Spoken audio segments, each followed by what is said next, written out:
ನಮಸ್ಕಾರ ವೀಕ್ಷಕರೇ, ಎಲ್ಲರೂ ಹೇಗಿದ್ದೀರಾ?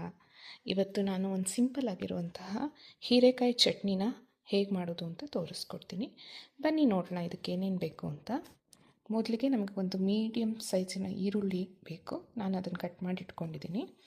ಹಾಗೆ ಒಂದು 3 ಹಸಿರು ಮೆಣಸಿನ್ಕಾಯಿ, ನಿಮಗೆ ಖಾರಕ್ಕೆ ಎಷ್ಟು ಬೇಕೋ ಅಷ್ಟು ಹಾಕ್ಕೊಡಿ. ಕರಿಬೇವು ರುಬ್ಬೋದಕ್ಕೆ ಸ್ವಲ್ಪ, ಆಮೇಲೆ ಮೇಲೊಗ್ಗರಣೆಗೆ ಒಂದು ಸ್ವಲ್ಪ. ಒಂದು ಸಣ್ಣ ಗೋಲಿ ಗಾತ್ರದಷ್ಟು ಹುಣಸೆ ಹಣ್ಣು, ಬೆಳ್ಳುಳ್ಳಿನೂ ಹಾಗೆ ಹುರಿಬೇಕಾದ್ರೆ ಒಂದು ಸ್ವಲ್ಪ, ಒಗ್ಗರಣೆಗೆ ಒಂದು ಸ್ವಲ್ಪ. ಹಾಗೆ ಇದು ಆಪ್ಷನಲ್ಲು, ನೀವು ಬೆಳ್ಳುಳ್ಳಿ ತಿಂದಲೇ ಇರೋರು ಹಾಕ್ಕೊಳ್ಳಿಲ್ಲ ಅಂದರೂ ಏನೂ ತೊಂದರೆ ಇಲ್ಲ, ಹಾಗೆ ಅಷ್ಟೇ ಚೆನ್ನಾಗಿರುತ್ತೆ. ಹಾಗೆ ನಾನು ಸ್ವಲ್ಪ ಹೀರೆಕಾಯಿ ಹೋಳುಗಳು ಮತ್ತು ಸ್ವಲ್ಪ ಸಿಪ್ಪೆ ಎರಡನ್ನೂ ತೊಗೊಂಡಿದ್ದೀನಿ. ಜೊತೆಗೆ ಈ ಚಟ್ನಿಗೆ ಒಂದು 2 ಚಮಚ ಒಣ ಕೊಬ್ಬರಿ ತೊಗೊಂಡಿದ್ದೀನಿ.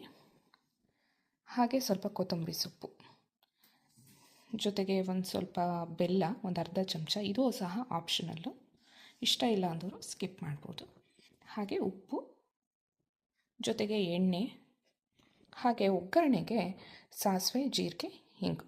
ಬನ್ನಿ ಇದನ್ನು ಹೇಗೆ ಮಾಡೋದು ಅಂತ ನೋಡೋಣ. ಈಗ ಮೊದಲಿಗೆ ನಾನು ಒಂದು ಬಾಣಲೆಯಲ್ಲಿ 1 ಚಮಚದಷ್ಟು ಎಣ್ಣೆ ತೊಗೊಂಡಿದ್ದೀನಿ. ಅದಕ್ಕೆ ಸ್ವಲ್ಪ ಸಾಸಿವೆ ಹಾಕಿದ್ದೀನಿ. ಈಗ ಸಾಸಿವೆ ಚಟಗುಟ್ತಾ ಇದೆ. ಈಗ ಒಂದು ಅರ್ಧ ಚಮಚ ಜೀರಿಗೆ ಹಾಕೋಣ.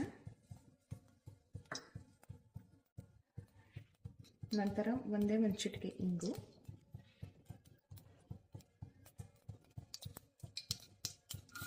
ಸ್ವಲ್ಪ ಬೆಳ್ಳುಳ್ಳಿ,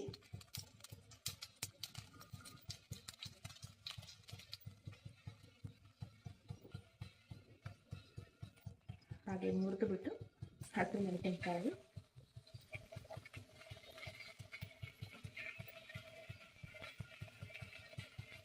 ಸ್ವಲ್ಪ ಕರಿಬೇವು,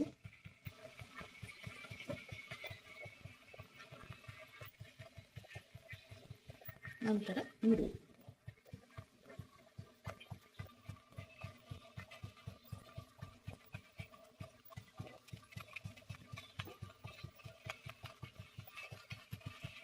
ಇದೆಲ್ಲ ಹಾಕಿ ಸ್ವಲ್ಪ ಕಂದು ಬಣ್ಣ ಬರೋ ಹಾಗೆ ಚೆನ್ನಾಗಿ ಹುರಿಬೇಕು. ಈಗ ಈರುಳ್ಳಿ ಕಂದು ಬಣ್ಣ ಬಂದಿದೆ. ಈಗ ನಾವು ಹೆಚ್ಚಿಟ್ಕೊಂಡಿರುವಂತಹ ಮತ್ತು ಹೀರೆಕಾಯಿನ ಮತ್ತು ಹೀರೆಕಾಯಿ ಸಿಪ್ಪೆನ ಅದಕ್ಕೆ ಹಾಕೋಣ.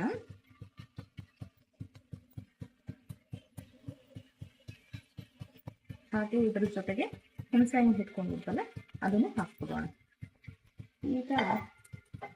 ಈಗ ಈ ಹೀರೆಕಾಯಿ ಚೆನ್ನಾಗಿ ಬಾಡಬೇಕು, ಅದರಲ್ಲಿರೋ ನೀರಿನ ಅಂಶ ಆದಷ್ಟು ಇಂಗಬೇಕು, ಅಲ್ಲಿವರೆಗೂ ಹುರಿಯೋಣ. ಈಗ ಒಂದು 2ರಿಂದ 3 ನಿಮಿಷ ಆಗಿದೆ. ಹುರಿದು ಇದು ಸ್ವಲ್ಪ ಹಸಿ ವಾಸನೆ ಹೋಗಿದೆ. ಈಗ ಸ್ವಲ್ಪ ಕೊತ್ತಂಬರಿ ಸೊಪ್ಪು, ಇದನ್ನು ಚೆನ್ನಾಗಿ ಹುರ್ಕೋಬೇಕು. ಹಾಕಿ ಇದನ್ನು ಸ್ವಲ್ಪ ಮಾಡಿಸ್ಕೊಳ್ಳಿ. ಇನ್ನು ಸ್ವಲ್ಪ ಒಂದು 2 ನಿಮಿಷ ಇದು ಬಾಡಲಿ. ಜೊತೆಗೆ ರುಚಿಗೆ ಎಷ್ಟು ಬೇಕೋ ಅಷ್ಟು ಉಪ್ಪನ್ನು ಈಗಲೇ ಹಾಕ್ಬಿಡೋಣ.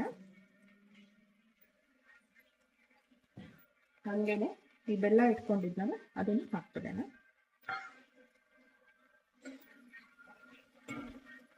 ಈ ಉಪ್ಪನ್ನು ಹಾಕೋದ್ರಿಂದ ಇನ್ನೇನಾದರೂ ನೀರಿನ ಅಂಶ ಇದ್ರೆ ಅದು ಸಹ ಇಂಗುತ್ತೆ, ಆಚೆ ಬಂದು ಇಂಗುತ್ತೆ. ಈಗ 1ರಿಂದ 2 ನಿಮಿಷ ಇದನ್ನು ಹುರಿದು ಬಿಟ್ಟು ಹುರಿಯೋಣ.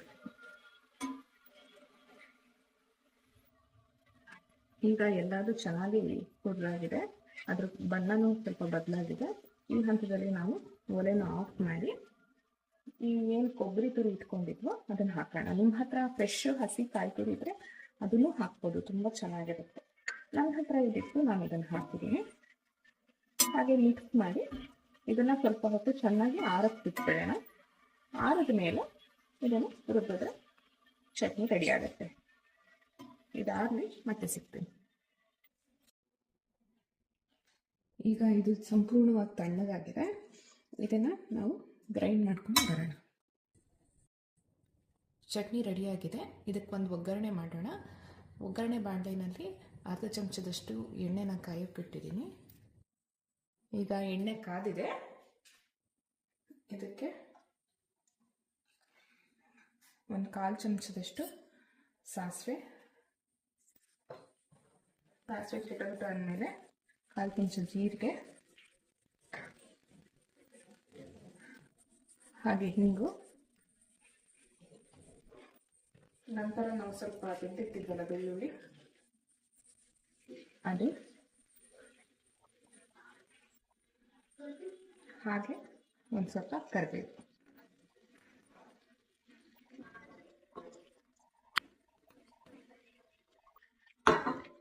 ಇದು ಚೆನ್ನಾಗಿ ಒಂಚೂರು ಫ್ರೈ ಆಗಬೇಕು. ಈಗ ಒಗ್ಗರಣೆ ರೆಡಿಯಾಗಿದೆ. ಇದನ್ನು ಚಟ್ನಿಗೆ ಹಾಕಿ ಕೂಡಿಸಿದ್ರೆ ರುಚಿಕರವಾದ ಆರೋಗ್ಯಕರವಾದ ಹೀರೆಕಾಯಿ ಚಟ್ನಿ ರೆಡಿಯಾಗುತ್ತೆ. ಇದನ್ನು ನೀವು ಚಪಾತಿ, ದೋಸೆ, ಇಡ್ಲಿ, ರೊಟ್ಟಿ, ಮುದ್ದೆ, ಅನ್ನ ಯಾವುದಕ್ಕೆ ಬೇಕಾದ್ರೂ ಬಳಸ್ಬೋದು. ತುಂಬ ರುಚಿಯಾಗಿರುತ್ತೆ. ಇದು ಟ್ರೈ ಮಾಡಿ ಹೇಗಾಯಿತು ಅಂತ ನನಗೆ ಕಮೆಂಟ್ಸಲ್ಲಿ ತಿಳಿಸಿ. ನನ್ನ ರೆಸಿಪಿ ಇಷ್ಟ ಆದರೆ ಹೆಚ್ಚಿನ ವಿಡಿಯೋಗಾಗಿ ಸಬ್ಸ್ಕ್ರೈಬ್ ಮಾಡಿ, ಲೈಕ್ ಮಾಡಿ ಮತ್ತು ಶೇರ್ ಮಾಡಿ. ಮುಂದಿನ ವಿಡಿಯೋದಲ್ಲಿ ಮತ್ತೆ ಸಿಗ್ತೀನಿ. ನಮಸ್ಕಾರ.